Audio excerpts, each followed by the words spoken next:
This is the simplest braised sea cucumber recipe with just 3 ingredients. 2 slices of ginger, some roast pork and sea cucumber.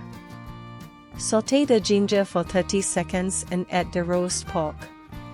When the roast pork is fragrant and a little brown like this, after about 2 minutes, add 1 tablespoon of shaoxing wine.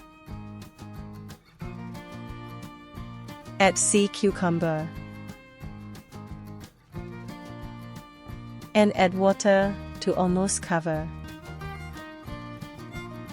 Add 1 tablespoon of oyster sauce. And add 1 teaspoon of dark soy sauce for color. This is after simmering for half an hour. The sea cucumber is still not soft. However, we do not want to overcook the roast pork. We will remove the roast pork to allow the sea cucumber to continue to simmer.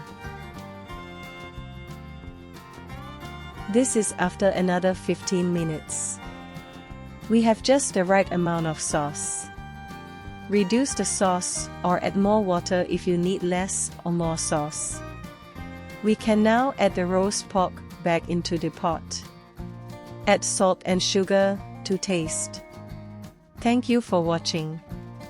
If you like the video, please give me a like, subscribe and share the video with your family and friends.